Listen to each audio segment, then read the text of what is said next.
Capítulo 17. Unir las piezas, el liderazgo del self. El ser humano es una casa de huéspedes. Cada mañana se produce una nueva llegada, una alegría, una tristeza, una malicia, una conciencia momentánea que llega como visitante inesperado. Démosles la bienvenida y entretengámoslos a todos. Tratemos a nuestros invitados con honor.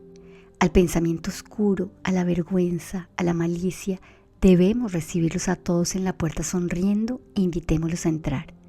Seamos agradecidos por todo aquel que venga, porque cada uno ha sido enviado como guía desde el más allá. Rumi. Un hombre tiene tantos yoes sociales como personas que le reconozcan. William James, The Principles of Psychology. Estaba al principio de mi carrera y llevaba unos 3 meses visitando a Mary, una joven tímida, solitaria, físicamente derrumbada en una psicoterapia semanal, lidiando con los terribles estragos de sus maltratos tempranos. Un día abría la puerta de mi sala de espera y la vi sentada allí de una manera provocativa, con una minifalda, el pelo teñido de rojo pasión, con una taza de café en una mano y una expresión gruñona en el rostro. «Usted debe ser el Dr. Van der Kolk», dijo.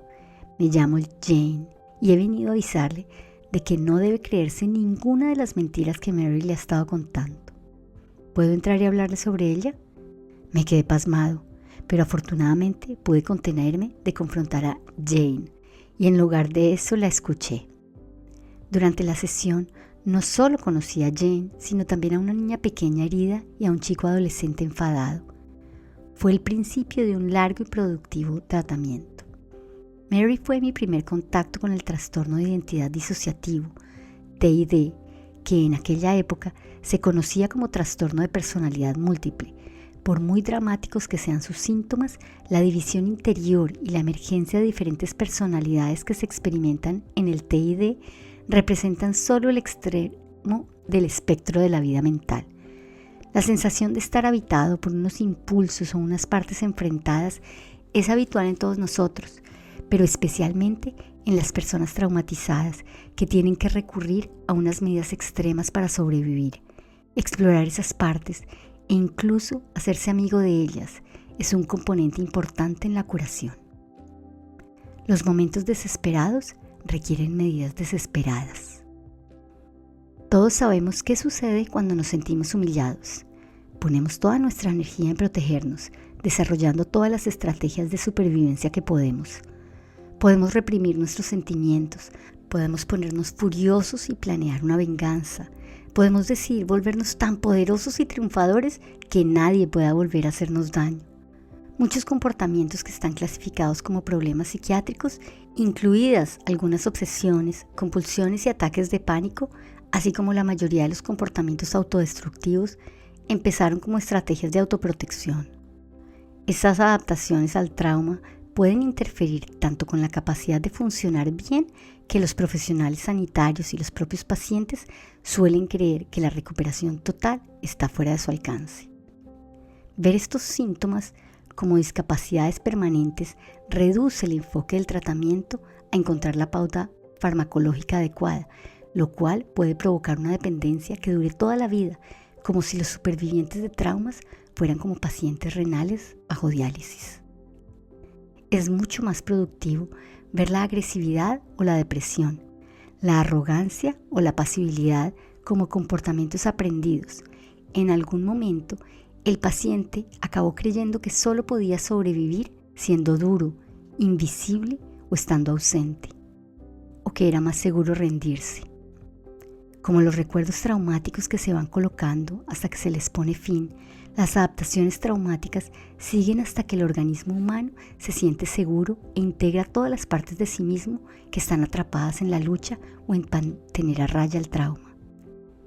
Todos los supervivientes de traumas que he conocido son resilientes a su propia manera y es asombroso ver cómo la gente se enfrenta a cada una de sus historias. Saber cuánta energía requiere el mero acto de sobrevivir hace que no me sorprenda el precio que suelen pagar. La ausencia de una relación afectuosa con su propio cuerpo, mente y alma. Sobrellevar el trauma se cobra su peaje. Para muchos niños, Es más seguro odiarse a sí mismos que poner en riesgo su relación con sus cuidadores expresando ira o escapándose. Como resultado, es probable que los niños maltratados crezcan creyendo que son odiosos. Es la única manera en que sus jóvenes mentes pueden explicarse por qué los tratan tan mal. Sobreviven negando, ignorando y dividiendo grandes porciones de realidad. Olvidan el maltrato, suprimen su rabia o desesperación, insensibilizan sus sensaciones físicas. Si nos han maltratado de pequeños, es probable que tengamos una parte infantil dentro de nosotros congelada en el tiempo, sujeta a este tipo de odio hacia nosotros mismos y esta negación. Muchos adultos que sobreviven a experiencias terribles se ven atrapados en la misma trampa. Apartar de nosotros sentimientos intensos puede ser sumamente adaptativo a corto plazo. Puede ayudarnos a preservar nuestra dignidad e independencia. Puede ayudarnos a mantener el enfoque en tareas críticas como salvar a un compañero, cuidar a nuestros hijos o reformar nuestra casa. Los problemas llegan más tarde. Después de salvar por los aires a un amigo, un soldado puede volver a la vida civil e intentar sacarse de esa experiencia de la cabeza. Una parte protectora de sí mismo sabe cómo ser competente con esa tarea y cómo seguir adelante con los compañeros. Pero puede que habitualmente monte en cólera con su novia o se quede insensibilizado y paralizado cuando rendirse al placer de su contacto le haga sentir que pierde el control. Probablemente no será consciente de que su mente asocia automáticamente la rendición pasiva con la parálisis que sintió cuando su amigo murió. Así pues, entra en juego otra parte protectora para crear una distracción.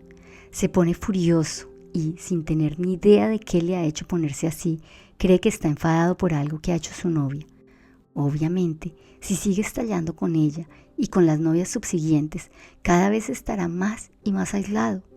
Pero puede que nunca se dé cuenta de que una parte traumatizada se ve desencadenada por la pasividad y que otra parte, el jefe enfadado, entra en acción para proteger esa parte vulnerable.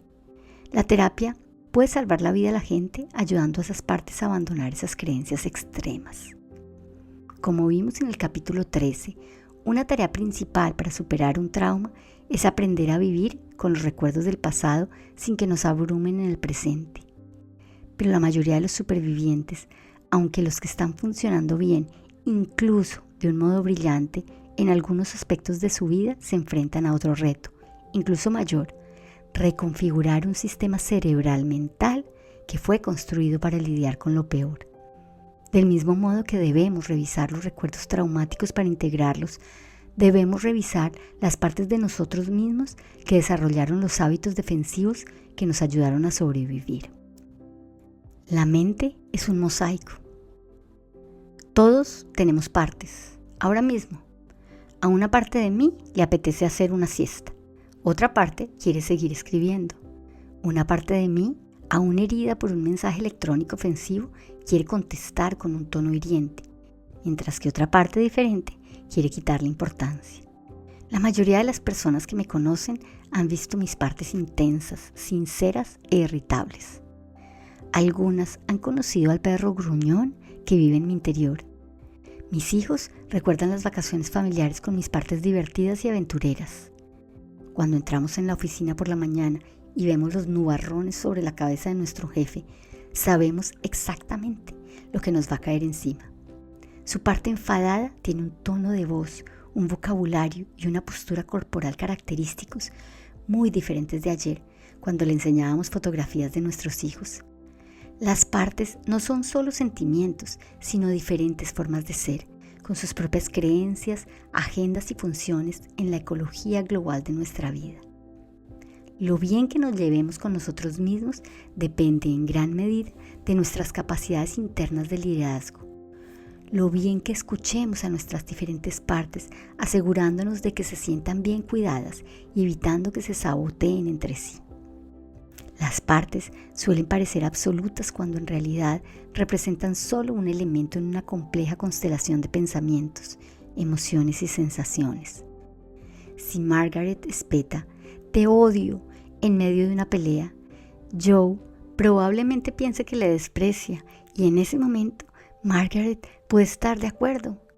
Pero, en realidad, solo una parte de ella está furiosa y esa parte oscurece temporalmente sus sentimientos generosos y afectuosos que pueden volver en cuanto ella vea la devastación en el rostro de Joe. Todas las principales escuelas de psicología reconocen que las personas tienen subpersonalidades y les ponen diferentes nombres.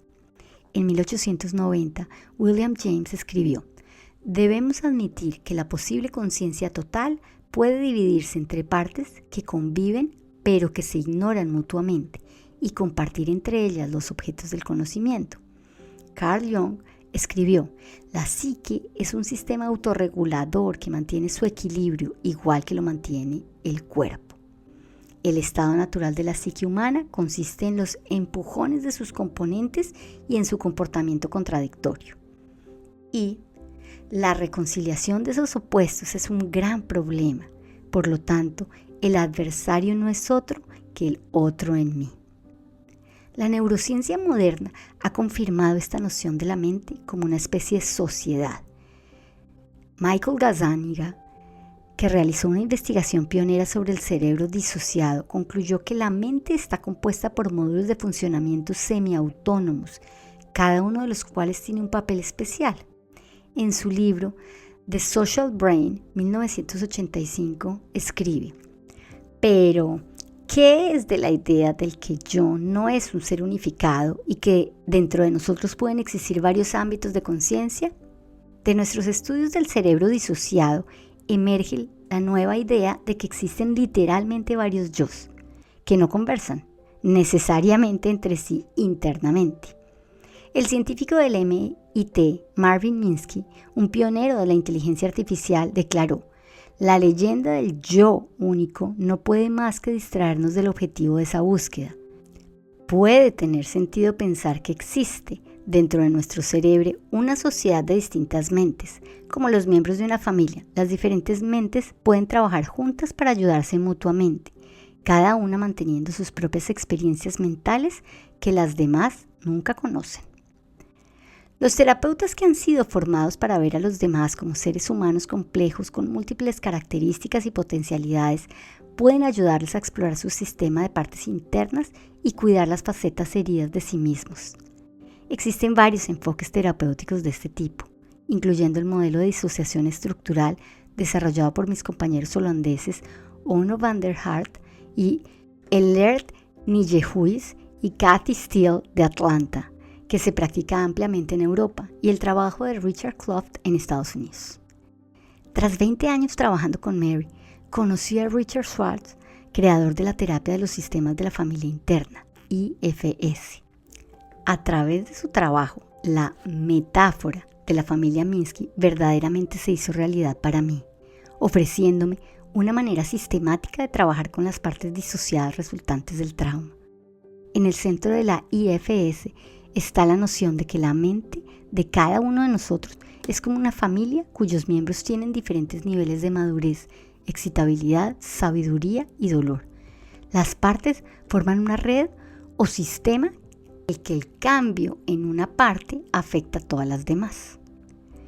El modelo de IFS me ayudó a darme cuenta de que la disociación se produce en un continuo. En el trauma, el sistema del yo se avería y las partes del yo se polarizan y entran en guerra mutuamente. La autoaversión convive y lucha con la pomposidad, la atención afectiva con el odio, la insensibilidad y la pasividad con la rabia y la agresividad. Esas partes extremas soportan la carga del trauma. En IFS, la parte se considera no solo un estado emocional pasajero o un patrón de pensamiento habitual, sino un sistema mental distinto con su propia historia, habilidades, necesidades y visión del mundo. El trauma inyecta en las partes creencias y emociones que las secuestran de su estado naturalmente valioso. Por ejemplo, todos tenemos partes que son infantiles y divertidas. Cuando nos maltratan, esas son las partes que más se dañan y se quedan congeladas, sobrellevando el dolor, el terror y la traición de los malos tratos. Esta carga las convierte en tóxicas. Son partes de nosotros mismos que debemos negar cueste lo que cueste. Como las tenemos encerradas dentro, En IFS las llaman las partes exiliadas. En este punto, otras partes se organizan para proteger a la familia interior de las exiliadas. Estos protectores mantienen alejadas las partes tóxicas, pero al hacerlo se enfrentan a parte de la energía del abusador. Los directores críticos y perfeccionistas pueden asegurarse de que nunca nos acerquemos a nadie o nos hacen ser implacablemente productivos. Otro grupo de protectores que los IFS llaman los bomberos son los que responden en situaciones de emergencia, actuando impulsivamente en cuanto una experiencia desencadena una emoción exiliada. Cada parte cindida posee diferentes recuerdos, creencias y sensaciones físicas. Algunas albergan la culpabilidad, otras la rabia, algunas el placer y el entusiasmo, otras la intensa soledad o la obediencia abyecta. Todos estos son aspectos de la experiencia del maltrato. La noción crucial es que todas estas partes tienen una función: proteger al yo de sentir el terror total de la aniquilación. Los niños que exteriorizan su dolor en lugar de mantenerlo encerrado suelen diagnosticarse con un comportamiento oposicionista desafiante, un trastorno del apego o un trastorno conductual. Pero estas etiquetas ignoran el hecho de que la rabia y el retraimiento son solo facetas de toda una serie de desesperados intentos por sobrevivir. Intentar controlar el comportamiento de un niño sin resolver el problema subyacente, los malos tratos, lleva a unos tratamientos que son inefectivos en el mejor de los casos y perjudiciales en el peor. Al crecer, sus partes no se integran espontáneamente en una personalidad coherente, sino que siguen llevando una existencia relativamente autónoma. Las partes que están fuera pueden ser totalmente desconocedoras de las otras partes del sistema. La mayoría de los hombres que he evaluado en relación con sus abusos sexuales infantiles por parte de sacerdotes católicos tomaban esteroides anabólicos y pasaban una cantidad desorbitada de tiempo en el gimnasio haciendo pesas. Estos culturistas compulsivos vivían en una cultura masculina del sudor, el fútbol y la cerveza, del que la debilidad y el miedo quedaban minuciosamente ocultos. Solo una vez se sentían seguros conmigo, me dejaban conocer el aterrorizado niño que tenían dentro. A los pacientes también les puede desagradar las partes que están fuera, las partes furiosas, destructivas o críticas. Pero en IFS ofrecen un marco para comprenderlas y también, algo importante, es que hablan de ellas de un modo que nos las vuelve patológicas. Reconocer que cada parte está bloqueada con cargas del pasado y respetar su función en el sistema global hace que se perciban como menos amenazantes y abrumadoras. Como afirma Schwartz, si aceptamos la idea básica de que la gente tiene un impulso innato hacia alimentar su propia salud, esto implica que cuando la gente tiene problemas crónicos, algo entorpece el acceso a sus recursos internos. Si reconocemos esto, el papel de los terapeutas es colaborar en lugar de enseñar, confrontar o rellenar agujeros en nuestra psique. El primer paso en esta colaboración es asegurar al sistema interno que todas las partes son bienvenidas y que todas ellas, incluso las que son suicidas o destructivas, se formaron en un intento por proteger al sistema del yo, por mucho que ahora parezcan amenazarlo. Liderazgo del self. Los IFS reconocen que cultivar el liderazgo del self con atención plena es la base para superar un trauma. El mindfulness no solo nos permite examinar nuestro paisaje interior con compasión y curiosidad, sino que también nos puede orientar hacia la dirección adecuada para el autocuidado. Todos los sistemas, las familias, las organizaciones o las naciones solo pueden funcionar efectivamente si tienen un liderazgo claramente definido y competente. La familia interior no es distinta. Todas las facetas de nosotros mismos deben ser atendidas. El líder interior debe distribuir sabiamente los recursos disponibles y proporcionar una visión del todo que tenga en cuenta todas las partes. Como explica Richard Schwartz, el sistema interno de una víctima de abusos difiere del sistema sin abusos con respecto a la ausencia constante de un liderazgo efectivo. Las reglas extremas bajo las cuales funcionan las partes y la ausencia del equilibrio o armonía permanente. Generalmente, las partes operan en torno a suposiciones y creencias anticuadas derivadas del abuso infantil, creyendo, por ejemplo, que sigue siendo extremadamente peligroso revelar secretos sobre las experiencias infantiles vividas. ¿Qué sucede cuando el self deja de estar al cargo? Los IFS lo llaman mezcla, una situación en la que el self se identifica con una parte, como en quiero quitarme la vida o te odio. Observe la diferencia con una parte de mí desea que estuviera muerta o una parte de mí explota cuando haces esto y me dan ganas de matarte. Schwartz realiza 2 afirmaciones que extienden el concepto de mindfulness hasta el ámbito del liderazgo activo. La primera es que este self no necesita ser cultivado o desarrollado. Por debajo de la superficie de estas partes protectoras de los supervivientes de traumas existe una esencia indemne, un yo self que confía, que es curioso y está tranquilo, un self que ha sido protegido de la destrucción por los diferentes protectores que han emergido en sus esfuerzos para garantizar la supervivencia. Una vez que estos protectores confían en que es seguro separarse, el self emergerá espontáneamente y las partes podrán participar en el proceso de sanación. La segunda suposición es que, en lugar de ser un observador pasivo, este self, desde la atención plena, puede ayudar a reorganizar el sistema interior y comunicarse con las partes de un modo que ayude a esas partes a confiar en que existe alguien dentro capaz de manejar las cosas. De nuevo, la investigación neurocientífica demuestra que esto no es solo una metáfora. El mindfulness aumenta la activación de la corteza prefrontal medial y reduce la activación de estructuras como la amígdala que desencadenan nuestras respuestas emocionales. Esto aumenta nuestro control sobre el cerebro emocional. Más que fomentar una relación entre un terapeuta y un paciente indefenso, los IFS se centran en cultivar una relación interior entre el self y las diferentes partes protectoras. En este modelo de tratamiento, el self no solo es testigo u observador pasivo, como en algunas tradiciones meditativas, tiene un papel de liderazgo activo. El self es como un director de orquesta que ayuda a todas las partes a funcionar en armonía como una sinfonía y no como una cacofonía. Conocer el paisaje interno.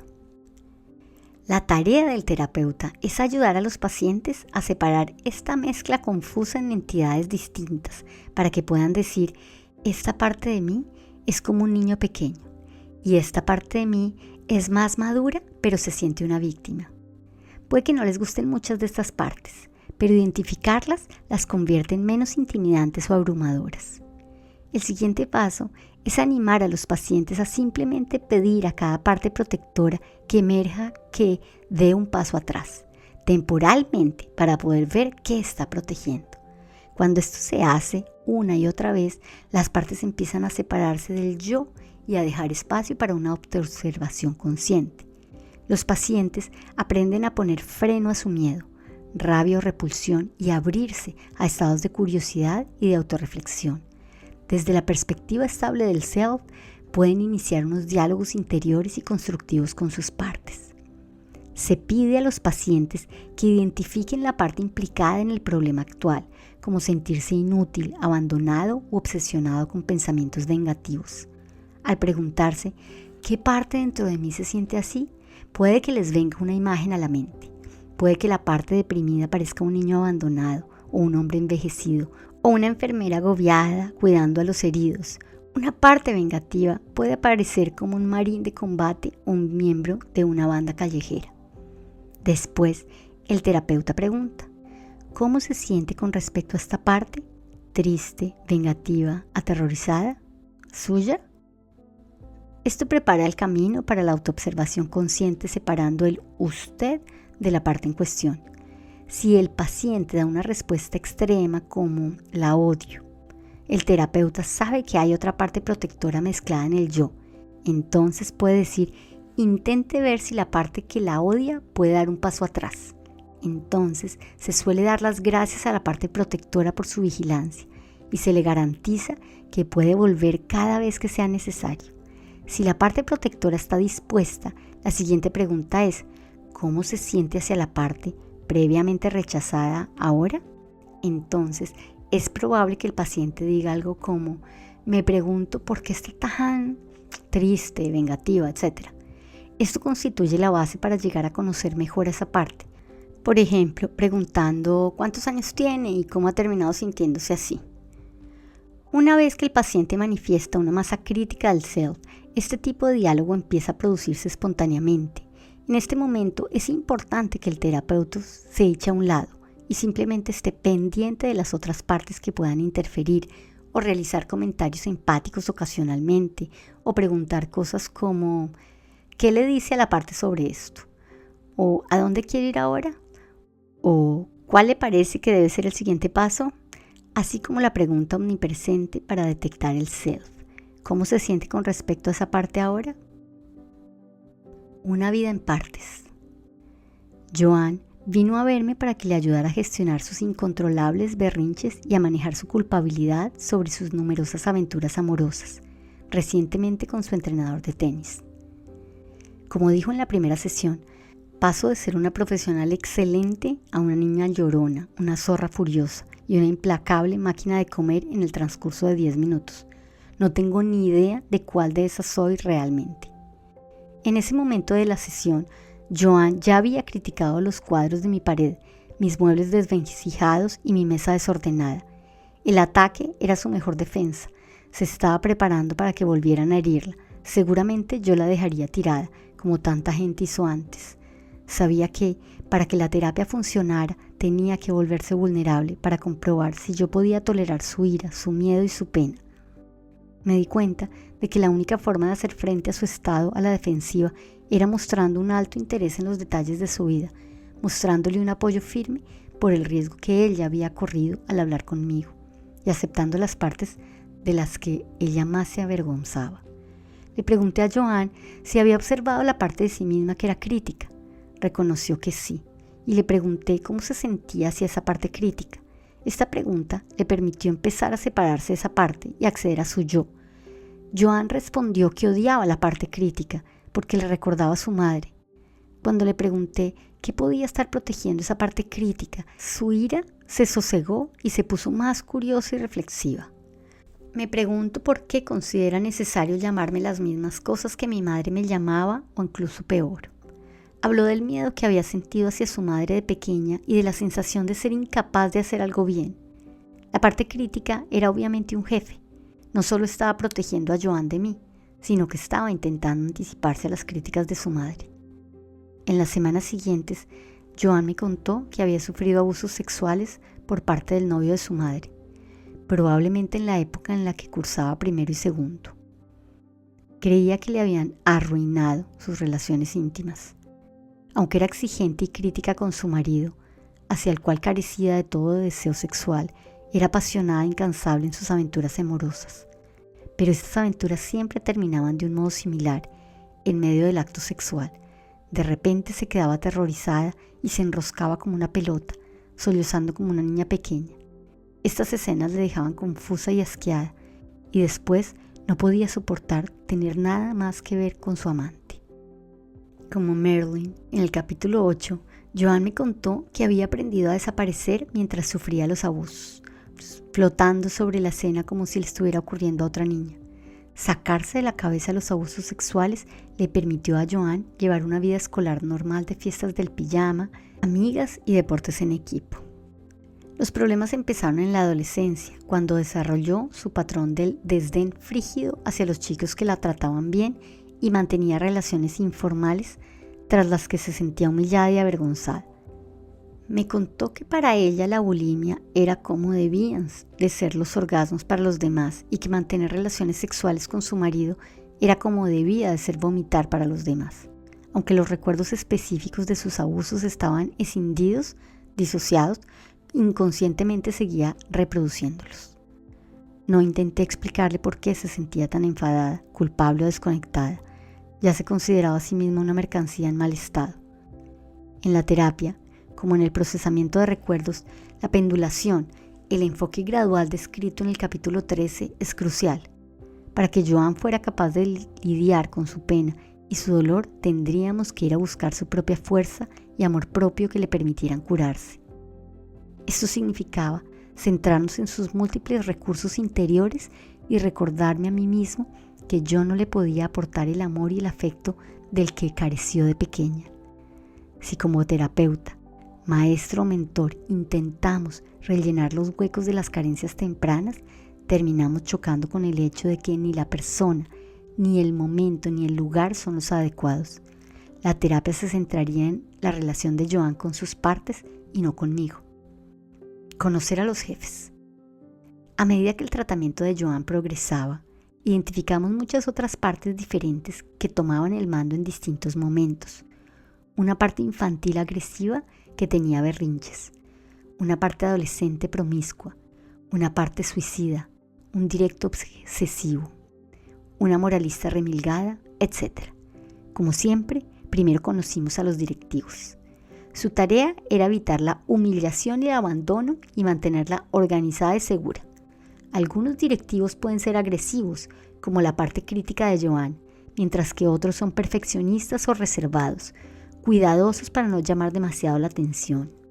Pueden decirnos que hagamos la vista gorda ante lo que está sucediendo y mantenernos pasivos para evitar riesgos. Los directivos internos también controlan el acceso que tenemos a las emociones para que el sistema del yo no termine abrumado. Mantener el sistema bajo control requiere una gran cantidad de energía. Un simple comentario insinuante puede desencadenar varias partes simultáneamente. Una parte que se activa sexualmente de manera intensa, otra repleta de autoversión, una tercera que intenta calmar las cosas autolesionándose. Otros directivos crean obsesiones y distracciones o niegan directamente la realidad, pero cada parte debe considerarse como un protector interno que mantiene una importante posición defensiva. Los directivos soportan enormes cargas de responsabilidad y generalmente están desbordados. Algunos directivos son sumamente competentes. Muchos de mis pacientes ocupan puestos de responsabilidad, tienen unos trabajos excepcionales y pueden ser unos padres extremadamente atentos. El directivo crítico de Joan, sin ninguna duda, contribuye a su éxito como oftalmóloga. He tenido muchos pacientes que eran maestros o enfermeros excelentes.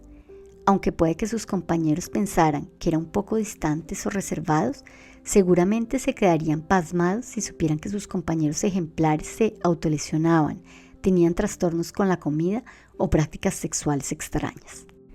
Poco a poco, Joan empezó a darse cuenta de que es normal experimentar simultáneamente sentimientos o pensamientos opuestos, y eso le daba más confianza para enfrentarse a la tarea que tenía enfrente. En lugar de creer que el odio consumía todo su ser, aprendió que solo una parte de ella se sentía paralizada por él. Sin embargo, cuando le hacían alguna valoración negativa en el trabajo, Joan caía en picado, reprochándose a sí misma el no haberse protegido y luego sintiéndose insegura, débil, impotente. Cuando le pedí que viera dónde estaba situada en su cuerpo esa parte impotente de sí misma y cómo se sentía ante ella, se resistió. Me dijo que no podía soportar a esa chica quejica e incompetente que la hacía sentirse avergonzada y desdeñosa consigo misma. Sospeché que esa parte contenía la mayor parte del recuerdo de sus abusos y decidí no presionarla en ese momento. Se fue de mi consulta retraída y molesta. Al día siguiente, saqueó el frigorífico y luego se pasó horas vomitando la comida. Cuando volvió a mi consulta, me dijo que quería quitarse la vida y se sorprendió de que yo no pareciera realmente curioso y no la juzgara, y de que no la condenara por su bulimia o sus ideas suicidas. Cuando le pregunté qué partes estaban implicadas, la parte crítica volvió y espetó: es asquerosa. Cuando le pidió a esta parte que diera un paso atrás, la siguiente parte dijo: nadie va a quererme nunca. Seguida después por la crítica, que me dijo que la mejor manera de ayudarla sería ignorando todo ese ruido y dándole más medicación. Claramente, en su deseo de proteger sus partes heridas, esos directivos sin querer le estaban haciendo daño. Así pues, seguí preguntándoles qué creían que pasaría si se echaban atrás. Joan respondió: la gente me va a odiar. Me quedaré sola y en la calle. Esto vino seguido por un recuerdo. Su madre le había dicho que si desobedecía, le darían en adopción y nunca más volvería a ver a sus hermanas o a su perro. Cuando le pregunté cómo se sentía ante esa niña asustada que llevaba adentro, se puso a llorar y me dijo que se sentía mal por ella. Ahora su self había vuelto y yo confiaba en que habríamos calmado su sistema, pero esa sesión todavía no fue la definitiva. Apagar las llamas. La semana siguiente, Joan faltó a la cita. Habíamos puesto en movimiento sus partes exiliadas y sus bomberos estaban desbocados. Como me contó después, la tarde siguiente, después de que habláramos de su terror a ir a una casa de acogida, se sintió como si fuera a explotar. Se fue a un bar y se ligó a un tipo. Al volver a casa tarde, borracha y desaliñada, se negó a hablar con su marido y se quedó dormida en la sala de estar. A la mañana siguiente, actuó como si no hubiera pasado nada. Los bomberos harán lo que sea para que el dolor emocional desaparezca. Aparte de compartir la tarea de mantener encerradas las partes exiliadas, son lo opuestos de los directivos. Los directivos tienen que ver con mantener el control, mientras que los bomberos destrozarán la casa para apagar el fuego. La lucha entre los directivos estirados y los bomberos fuera de control continuará hasta que los exiliados que soportan la carga del trauma puedan volver a casa y ser cuidados. Cualquiera que trabaje con supervivientes encontrará a esos bomberos. Yo he conocido a bomberos que compran, beben, juegan adictivamente al ordenador, tienen aventuras impulsivas o hacen ejercicio compulsivamente. Un encuentro sórdido puede mitigar el horror y la culpa de un niño maltratado, aunque solo sea durante un par de horas. Resulta crucial recordar que, esencialmente, los bomberos también intentan desesperadamente proteger al sistema. A diferencia de los directivos, que generalmente cooperan superficialmente durante la terapia, los bomberos no se contienen, lanzan insultos y salen de la sala hechos una furia. Los bomberos son frenéticos y si les preguntas qué sucedería si dejaran de hacer su trabajo, descubres que creen que los sentimientos exiliados podrían hacer estallar todo el sistema del self. También son ajenos a la idea de que existen mejores maneras de garantizar la seguridad física y emocional, e incluso si los comportamientos como el comer compulsivamente o cortarse desaparecen, los bomberos suelen encontrar otras formas de autolesionarse. Estos ciclos solo podrían llegar a su fin cuando el self sea capaz de ponerse al mando y el sistema se sienta seguro. La carga de la toxicidad. Los exiliados son el vertedero de residuos tóxicos del sistema. Como contienen los recuerdos, las sensaciones, las creencias y las emociones asociadas con el trauma, resulta peligroso soltarlos. Contiene la experiencia de «oh, Dios mío, estoy perdido», la esencia de shock inevitable. Y con ella el terror, el colapso y la acomodación. Los exiliados se pueden revelar en forma de sensaciones físicas demoledoras o de una insensibilización extrema y ofenden tanto a la naturaleza razonable de los directivos como a la bravuconería de los bomberos. Como la mayoría de las víctimas de incesto, Joan odiaba a sus exiliados, especialmente a la niña pequeña que había respondido a las demandas sexuales de su abusador y a la niña aterrorizada que sollozaba sola en su cama. Cuando los exiliados agobian a los directivos, toman el control. No somos más que un niño rechazado, débil, no amado y abandonado. El self se funde con los exiliados y todas las posibles alternativas para nuestra vida quedan eclipsadas. Luego, como señala Schwartz, nos vemos a nosotros mismos y al mundo a través de sus ojos y creemos que es el mundo. En ese estado no se nos ocurrirá que hemos sido secuestrados. Mantener encerrados a los exiliados, sin embargo, reprime no solo los recuerdos y las emociones, sino también a las partes que los contienen, las partes más dañadas por el trauma. En palabras de Schwartz, generalmente son nuestras partes más sensibles, creativas, abiertas a la intimidad, animadas, divertidas e inocentes. Al exiliarlas, cuando son heridas, sufren un doble revés. El insulto de nuestro rechazo se añade a su daño original. Como Joan descubrió, mantener ocultos a sus exiliados y despreciarlos la estaba condenando a una vida sin relaciones íntimas ni alegría verdadera. Liberar el pasado. Algunas semanas después de iniciar el tratamiento con Joan, volvimos a acceder a la chica exiliada que llevaba encima la humillación, la confusión y la vergüenza de los abusos sexuales de Joan. Por aquel entonces, ella ya estaba lo suficiente en mí y había desarrollado una percepción suficiente del self para poder tolerar observarse como niña, con todos sus sentimientos de terror, excitación, rendición y complicidad durante tanto tiempo enterrados. No dijo mucho durante el proceso y mi principal tarea era mantenerla en un estado de autoobservación tranquila. A menudo tenía el impulso de alejarse con repulsión y horror, dejando a esa niña inaceptable sola en su desgracia. En esos momentos, yo pedía a sus protectores que se echaran atrás para que ella pudiera seguir escuchando lo que esa niña pequeña quería que ella supiera. Finalmente, con mis ánimos, fue capaz de entrar en escena y llevarse a la niña con ella a un lugar más seguro. Le dijo firmemente a su abusador que nunca más le dejaría volver a acercarse a ella. En lugar de negar a la niña, desempeñó un papel activo al liberarla. Como en la EMDR, la resolución del trauma fue resultado de su capacidad de acceder a su imaginación y volver a recrear las escenas en las que se había quedado paralizada tanto tiempo atrás. Su pasividad impotente fue sustituida por una acción decidida liderada por el self. Cuando Joan empezó a adueñarse de sus impulsos y comportamientos, reconoció lo vacía que era su relación con su marido, Brian, y empezó a insistir en un cambio. Le pedí que invitara a Brian a unirse a nosotros, y ella estuvo presente durante 8 sesiones antes de que él empezara a verme individualmente. Schwartz observa que los IFS pueden ayudar a los miembros de la familia a ser mentores de los demás mientras aprenden a observar cómo las partes de una persona interactúan con las partes de otra. Yo fui testigo de primera mano de ello con Joan y Brian.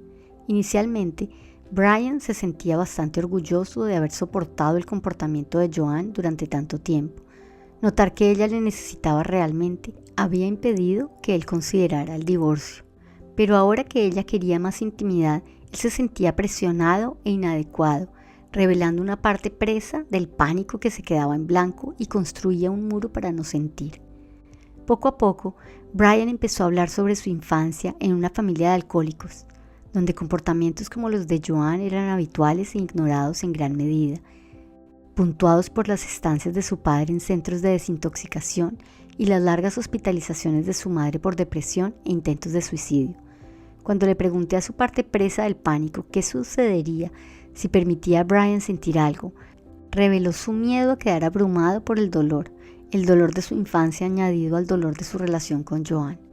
Durante las semanas siguientes emergieron otras partes. Primero, vino una parte protectora que tenía miedo a las mujeres y que determinaba que nunca dejaría que Brian fuera vulnerable a sus manipulaciones. Luego descubrimos a una parte cuidadora fuerte que había cuidado a su madre y a sus hermanos pequeños. Esta parte daba a Brian la sensación de autoestima y de propósito y era una forma de lidiar con su propio terror.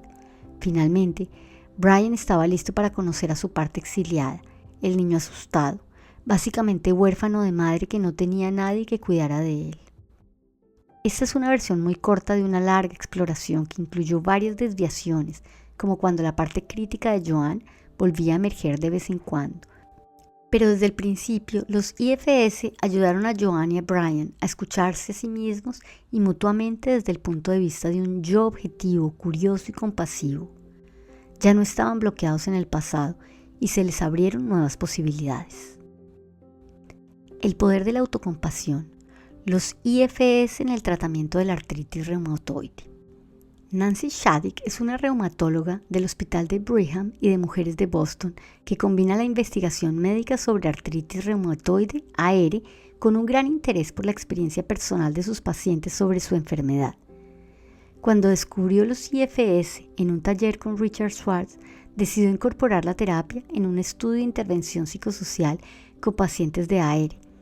La AR es una enfermedad autoinmune que causa trastornos inflamatorios en todo el cuerpo, provocando dolor crónico y discapacidad. La medicación solo retrasa su progreso y alivia cierto dolor, pero no existe cura, y vivir con AR puede provocar depresión, ansiedad, aislamiento y una calidad de vida deficiente en general. Seguí este estudio con especial interés debido a la relación que había observado entre el trauma y la enfermedad autoinmune. Trabajando con la terapeuta experta en los IFS, Nancy Sowell, la doctora Shady creó un estudio aleatorio de 9 meses, en el que un grupo de pacientes de AR recibiría información individual y en grupo sobre los IFS, mientras que un grupo control recibiría correos electrónicos y llamadas telefónicas con cierta regularidad con respecto a los síntomas y la gestión de la enfermedad. Ambos grupos siguieron con su medicación habitual y eran evaluados periódicamente por reumatólogos que desconocían a qué grupo pertenecía cada paciente. El objetivo del grupo de los IFS era enseñar a los pacientes a aceptar y comprender el miedo, la desesperación y la ira inevitables y a tratar esos sentimientos como miembros de su propia familia interna. Aprenderían las técnicas de diálogo interior que les permitirían reconocer su dolor, identificar los pensamientos y emociones asociados para luego abordar esos estados internos con interés y compasión. Pronto surgió un problema básico. Como tantos supervivientes de trauma, los pacientes de AR eran alexitímicos. Como Nancy Sowell me dijo más tarde, nunca se quejaban de su dolor o de su discapacidad a menos que estuvieran totalmente abrumados. Cuando se les preguntaba cómo estaban, casi siempre respondían bien. Sus partes estoicas claramente les ayudaban a manejar su situación, pero estos jefes también los mantenían en un estado de negación. Algunos desconectaban sus sensaciones físicas y sus emociones hasta el punto de no colaborar efectivamente con sus médicos. Para que las cosas avanzaran, los líderes introdujeron las partes de los IFS drásticamente, cambiando de sitio los muebles y proporcionando otros materiales para representar a los directivos, los exiliados y los bomberos. Durante varias semanas, los miembros del grupo empezaron a hablar de los directivos que les decían que, al mal tiempo, buena cara, porque nadie quería oír hablar del dolor de todos modos. Luego, cuando pidieron a las partes estoicas que se retiraran, empezaron a reconocer la parte furiosa que quería gritar y sembrar el caos, la parte que quería permanecer todo el tiempo en la cama y la parte exiliada que se sentía inútil porque no la dejaban hablar. Salió que, de niños, casi todos parecía que eran vistos, pero no escuchados. La seguridad significaba mantener sus necesidades en secreto. La terapia individual de los IFS ayudó a los pacientes a aplicar el lenguaje y las partes a sus problemas diarios.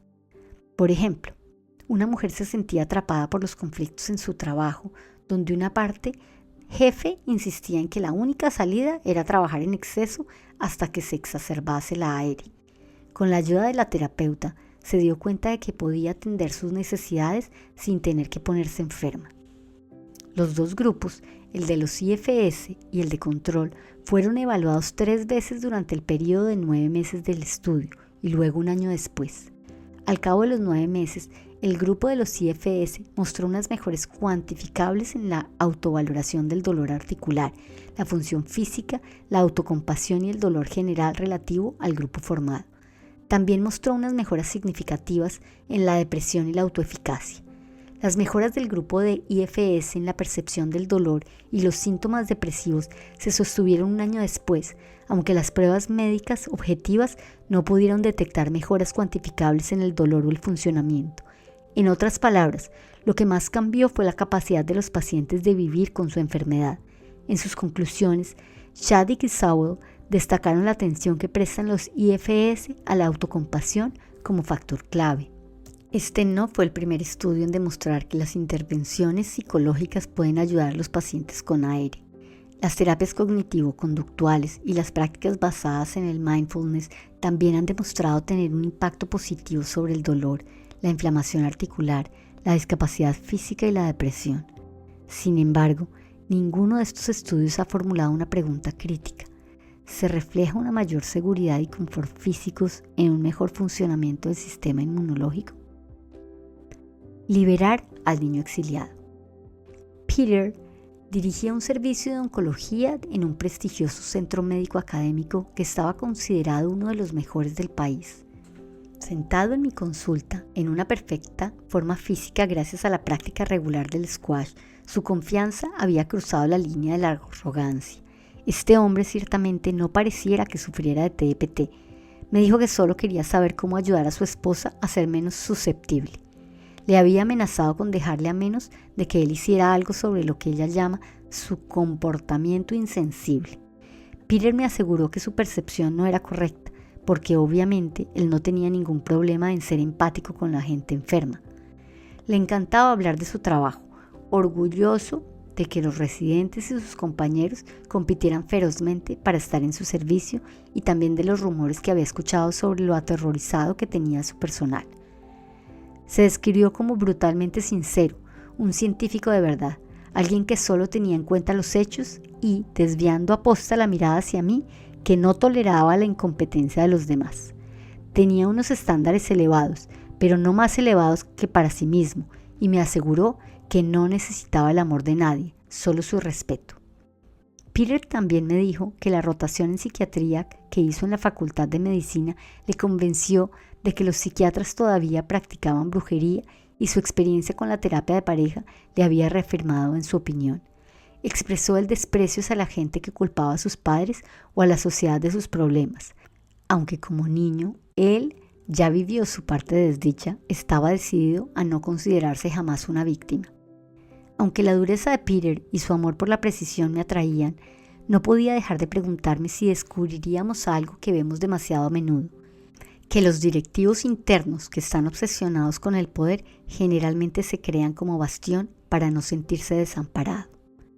Cuando le pregunté sobre su familia, Peter me dijo que su padre dirigía una fábrica. Era un superviviente del Holocausto que podía ser brutal y estricto, pero también tenía una parte tierna y sentimental que había mantenido a Peter conectado con él y que le había inspirado a convertirse en médico.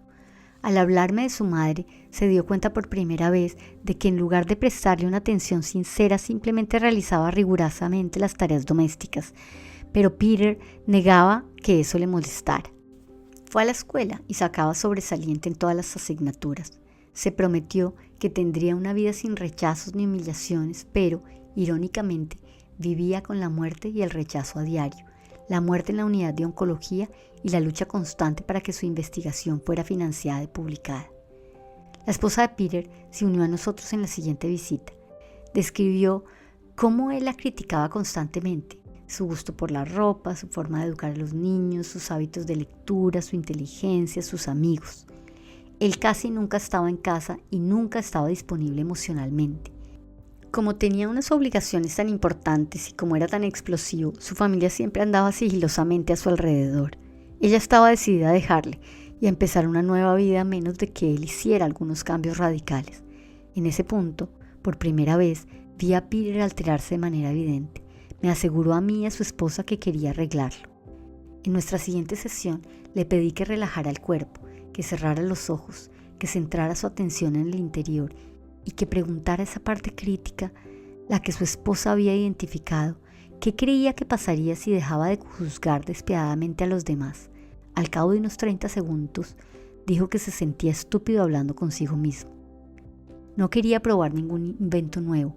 Había venido a mí buscando una terapia demostrada empíricamente. Le aseguré que, como él, yo también estaba a la vanguardia de las terapias de base empírica y que esa era una de ellas. Permaneció en silencio durante aproximadamente 1 minuto antes de susurrar: me haría daño. Le pedí que preguntara a la parte crítica qué significaba eso. Todavía con los ojos cerrados, Peter respondió: cuando criticas a los demás, no se atreven a hacerte daño. Luego, si eres perfecto, nadie puede criticarte. Le pedí que diera las gracias a su parte crítica para protegerle contra el daño y la humillación, y cuando se volvió a quedar en silencio, vi cómo se le relajaban los hombros y respiraba más lenta y profundamente. Luego me dijo que era consciente de que su ostentación estaba afectando sus relaciones con sus compañeros y estudiantes. Se sentía solo y menospreciado en las reuniones con el personal e incómodo en las fiestas del hospital. Cuando le pregunté si quería cambiar el modo en que su parte furiosa amenazaba a la gente, me dijo que sí. Luego le pregunté en qué parte de su cuerpo estaba ubicada y la ubicó en medio del pecho. Manteniendo la tensión dentro, le pregunté cómo se sentía con respecto a ello. Me dijo que le daba miedo. Luego le pedí que se mantuviera concentrado en ello y viera cómo se sentía entonces. Dijo que sentía curiosidad por saber más. Le pregunté cuántos años tenía. Me dijo que unos 7. Le pedí que la parte crítica le mostrara aquello que estaba protegiendo. Tras un largo silencio, todavía con los ojos cerrados, me dijo que estaba viendo una escena de su infancia. Su padre estaba pegando a un niño pequeño, y él estaba de pie en una esquina pensando en lo estúpido que era ese niño por provocar a su padre. Cuando le pregunté cómo se sentía con respecto al niño que estaba siendo pegado, me dijo que le despreciaba. Era un enclenque y un quejica. Tras mostrar la más mínima resistencia a las despóticas maneras de su padre, inevitablemente capituló y gimoteó que sería un niño bueno. Como respuesta, la parte crítica apareció con toda su fuerza y le llamó cosas como pelele y nenaza. Le pregunté de nuevo a Peter si la parte crítica estaría dispuesta a dar un paso atrás y darle al niño la oportunidad de hablar. Se desconectó por completo y se fue diciendo que era muy poco probable que volviera a poner los pies en mi consulta otra vez. Pero la semana siguiente volvió. Cumpliendo sus amenazas, su esposa había ido a un abogado y había presentado la demanda de divorcio. Estaba devastado y ya no se parecía en absoluto a ese médico perfectamente estructurado que había conocido y, en gran medida, temido. Ante la pérdida de su familia, estaba trastornado y se sentía confortado con la idea de que si las cosas iban demasiado mal, siempre podía quitarse la vida. Volvimos a entrar e identificamos la parte que tenía terror al abandono. Cuando estaba en su estado de sed consciente, le pedí que preguntara a ese niño aterrorizado que le enseñara la carga que estaba soportando. De nuevo, su primera reacción fue de repulsa hacia la debilidad del niño, pero cuando le pedí que dejara que esa parte se retirara, vio una imagen de sí mismo de niño en la casa de sus padres, solo en su habitación, gritando de terror. Peter observó esa escena durante varios minutos, llorando en silencio la mayor parte del tiempo. Le pregunté si el niño le había contado todo lo que quería saber. No, habría otras escenas, como correr para abrazar a su padre hacia la puerta y ser abofeteado por haber desobedecido a su madre. De vez en cuando, interrumpía el proceso explicando por qué sus padres no pudieron hacerlo mejor de lo que lo hicieron, al ser supervivientes del Holocausto y todo lo que ello implicaba. De nuevo, le sugerí que descubriera las partes protectoras que estaban interrumpiendo su visión del dolor del niño y le pidiera que se fueran temporalmente a otra habitación, y cada vez era capaz de volver a su dolor.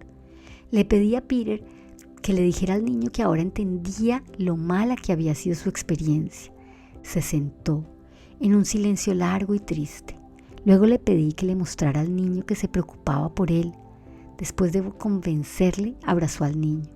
Me sorprendí que ese hombre aparentemente duro e insensible supiera exactamente cómo cuidar de sí mismo.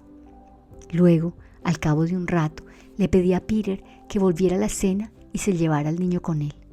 Peter se imaginó a sí mismo enfrentándose a su padre de mayor, diciéndole: «Si te vuelves a meter con este niño, vengo y te mato». Luego, en su imaginación, se llevó al niño a un campo bonito que conocía, donde el niño podía jugar y retozar con ponis mientras él le vigilaba. Nuestro trabajo no había terminado. Después de que su esposa anulara su amenaza de divorcio, volvieron algunos de sus antiguos hábitos y tuvimos que volver a visitar a ese niño aislado de vez en cuando para asegurarnos de que las partes heridas de Peter estaban siendo cuidadas, especialmente cuando se sentía herido por algo que había sucedido en casa o en el trabajo. Esta es la frase que los IFS llaman descarga y corresponde a cuidar a las partes exiliadas para que recuperen la salud. Con cada nueva descarga, la parte crítica de Peter, antes dañada, se relajaba y poco a poco se fue convirtiendo más en mentor que en juez y empezó a reparar sus relaciones con sus familiares y compañeros. También dejó de sufrir cefaleas provocadas por la tensión.